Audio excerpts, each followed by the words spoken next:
Hello everyone. In this video we will see how to design 4-bit even parity generator circuit. अब सबसे पहले बात करते हैं parity generator circuit क्या होता है या फिर parity bit क्या होता है, and then we'll come across how to design 4-bit even parity generator circuit. So सबसे पहले स्टार्ट करते हैं what do mean by parity bit. तो देखिए parity एक सिंगल बीट होता है. I am writing it here. This is a single bit which is attached along with the original information. That means if I have a transmitter at this side and I am passing a 4-bit information. अब उसमें अगर हम consider करते हैं let the information is 1000, यानी कि transmitter side से जो डेटा ट्रांसफ़र होने वाला है वो है 1000. ना अब ये जो डेटा है वो पास हो जाएगा बाई ए कम्युनिकेशन मीडियम जिसको हम कॉल कर सकते हैं as a channel. That means it is transferred through the channel and it is expected that at the receiver side will get the same data. That means at the receiver side we want a 4-bit of data. But it may be possible that when the data is transferred through this channel it may undergo uncertainties और इसमें कुछ noise भी add हो सकता है. उसको हम unwanted signals भी बोल सकते हैं. अब ये अनवांटेड सिग्नल्स किस तरह से जनरेट हो सकते हैं? It is due to the sounds, due to wire length और due to disturbances, due to electrical signals. ये कुछ पैरामीटर्स है जिसकी वजह से नॉइज ऐड हो सकता है. अब इस नॉइज की वजह से क्या हो सकता है? Let's suppose we are transferring 1000 and at the receiver side we are getting the data as 1001. यानी कि एक बीट जो है वो लॉस हो गया है और उसके अक्रॉस डेटा क्या आ चुका है? 1 आ चुका है. That means we are lost the useful information.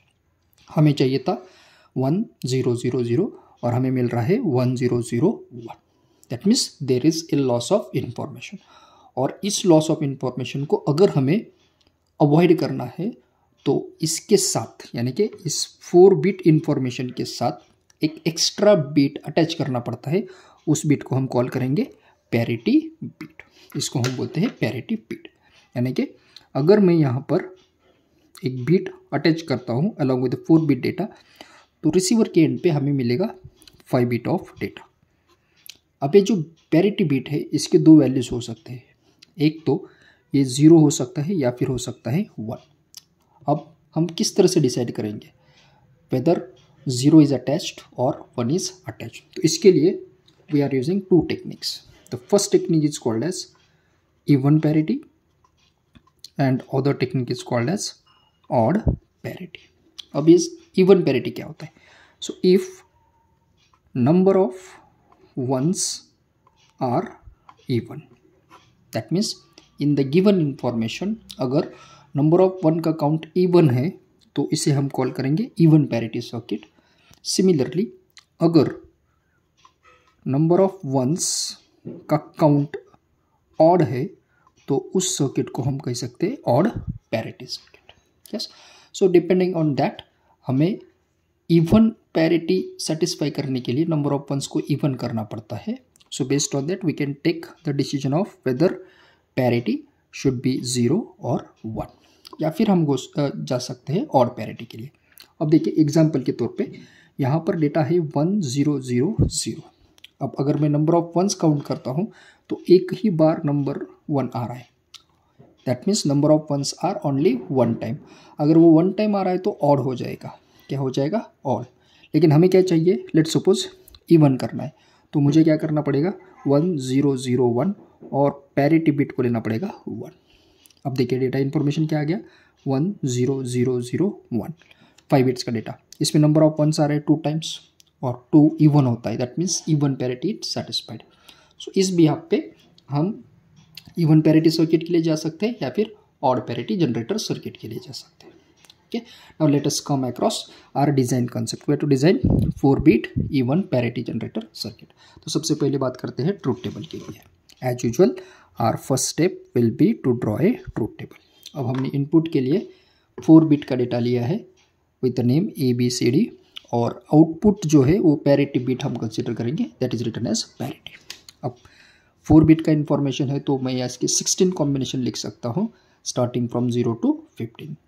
ठीक है, सो टिल देन मैंने यहाँ पर एक 4 वेरिएबल का ट्रुथ टेबल भी ड्रॉ किया है, starting with the combination 0 and the last combination हमने लिखा है 15 का, 1 1 1 और 1 का। So let's start with the first one.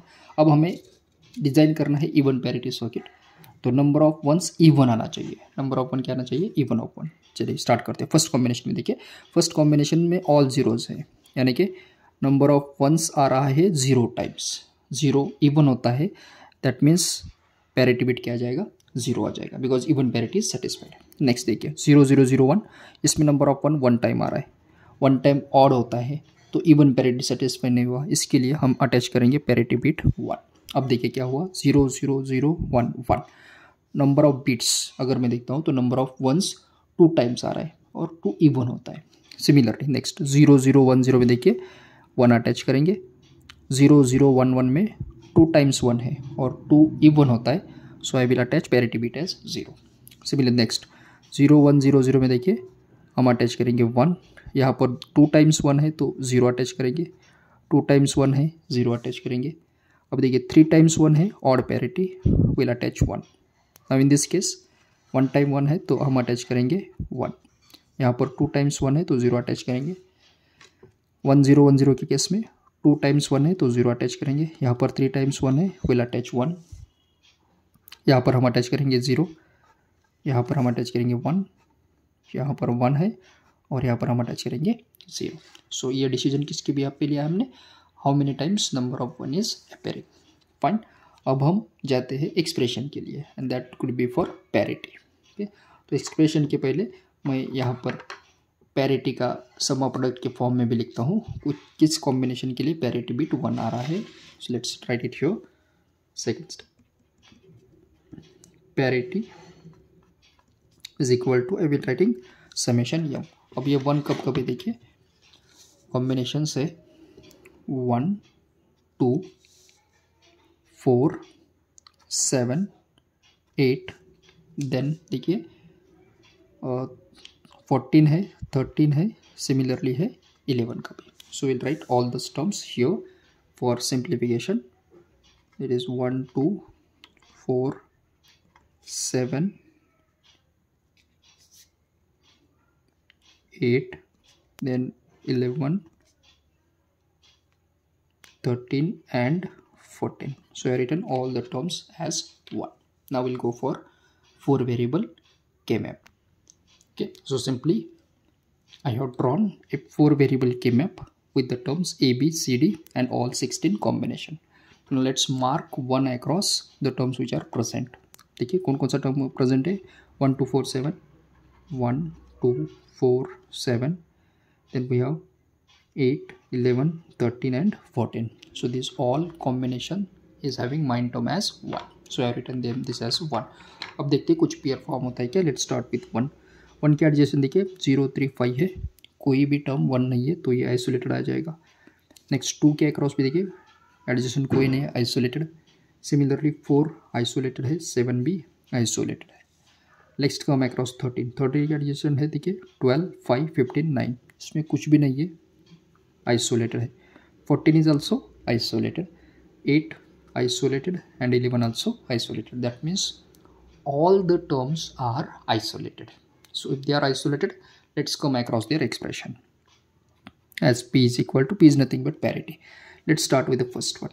Cell number 1, I can write A bar, B bar, C bar, D bar plus cell number 2 के लिए देखिए 0 0 है, यानी कि A बार B बार, और यहाँ से मैं ले सकता हूँ C D bar plus cell number 4 के लिए देखिए A bar B C bar D bar plus 7 के लिए A bar B C D plus 13 के लिए देखिए यहाँ पर 1 1 है तो ये आ जाएगा A B, और अगर ऊपर से हम देखें तो 0 1 है यानी कि C बार D प्लस 14 के लिए है A B C D bar plus next 8 के लिए देखिए 8 के लिए 1 0 A B है तो ये आ जाएगा A B bar C bar D bar plus 11 के लिए है A B bar C D. Okay, so I return all the minterms which are isolated. अब इसको हम फर्दर सिंप्लीफाई करेंगे. फर्दर सिंप्लीफाई के लिए देखिए कुछ कॉमन निकलता है क्या देखेंगे. अब देखिए इन दो प्रोडक्ट टर्म में से हम ए बार बी बार को कॉमन निकाल सकते हैं. So let's take them as common A bar B bar. What we are left, it could be C bar D bar plus C into D bar. Anything else that we can take common? Actually this is D, क्योंकि यहाँ पर 0 1 है तो ये आ जाएगा C bar D. तो अगर मैं A bar B कॉमन निकालता हूँ तो remaining is what sir, C bar D plus C into D bar. C bar D C D bar plus, अब इन दो प्रोडक्टों में देखिए हम कॉमन निकाल सकते हैं A bar B.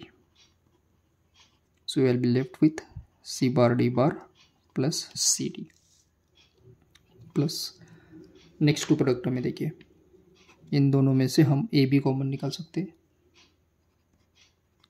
We are left with C bar D plus C D bar plus, अब देखिए यहाँ से ए बी बार कॉमन निकाल सकते हैं. So we are left with C bar D bar plus C into D. हो गया. अब अगर मैं ऑब्जर्व करता हूँ विच टर्म अगर हम फर्दर कॉमन निकाल सकते हैं तो उसके लिए देखिए यहाँ पर C bar D plus C D bar D है तो it is as good as an XOR gate. तो हम इसको लिखेंगे A bar B bar into C XOR D plus A bar B into, ये तो एक्स नॉर गेट है, C XNOR D plus again XOR gate है ये दोनों का, A B into C XOR D हो जाएगा plus ये तो अगेन एक्स नॉर गेट है तो A B bar into C XNOR D आ गया. अब हम इसको फर्दर सिंप्लीफाई करेंगे. उसके लिए देखिए कुछ कॉमन निकलता है क्या, यहाँ पर सी एक्स और डी है, यहाँ पर सी एक्स और डी है. So will take C XOR D as common. C XOR D अगर मैं कॉमन निकलता हूँ सो बचता क्या देखिए A bar B bar plus A B, ये सिंपली हो जाएगा A XNOR B. We are writing it directly plus इन दो प्रोडक्टों में C XNOR D common निकाल सकते हैं. सो क्या बचता है देखिए A bar B plus A into B bar. It is as good as A XOR with B. Okay sir, अब देखिए हमने क्या क्या लिया है. यहाँ पर ए एक्स और बी है तो यहाँ पर है A XNOR B and we know XOR gate और एक्सनॉर गेट कॉम्प्लीमेंट्री होते एक वन अनदर. यहाँ पर सी एक्सऑर डी है तो यहाँ पर है C XNOR D. Again we are getting complementary terms. तो अगर मैं इसको एक्स कंसिडर करता हूँ तो ये आ जाएगा एक्स बार. ठीक है, सिमिलरली अगर मैं इसको वाई कंसिडर करता हूँ तो ये आ जाएगा Y bar. I hope you are getting it. Okay, so मैं इसको अगर वाई कंसिडर करता हूँ तो ये आ जाएगा Y bar. So I can write this expression as xy bar plus x bar into y. It is again as good as an XOR gate between x and y. तो x और y, अब देखिए x हमने लिया था a XOR b को, a XOR b a XOR as it is है, और y कंसिडर किया था c XOR d को, तो ये आ जाएगा c XOR d. यानी पैरिटी बिट का जो एक्सप्रेशन है वो आ गया a XOR with b XOR with c XOR with. So this is how we have obtained the expression for parity bit. अब लास्ट स्टेप पे चलते हैं, that will be our logic diagram. तब तक मैंने ये एक्सप्रेशन भी लिख लिया है ए एक्स और बी एक्स और सी एक्स और T. Let's start with the first A x और बी. इसके लिए मैं यहाँ पर एक एक्स और गेट लेता हूँ विद इनपुट्स एज ए और दूसरा इनपुट लेते हैं बी, तो ये आ जाएगा ए एक्स और बी आ गया. अब इस रिजल्ट को एक्सऑर करते हैं सी के साथ, तो will take one XOR gate here और यहाँ से मैं एक इनपुट यहाँ पर देता हूँ and will take the next input C, तो ये आ जाएगा A XOR B XOR C. Now we need another XOR gate, so will assign one XOR gate and here it is input D. तो ये हो गया parity bit A XOR with B XOR with C XOR with D. तो ये आ जाएगा logic diagram for 4-bit even parity generator circuit. Okay, so this is how we can generate a parity bit and attach it with the 4-bit of data.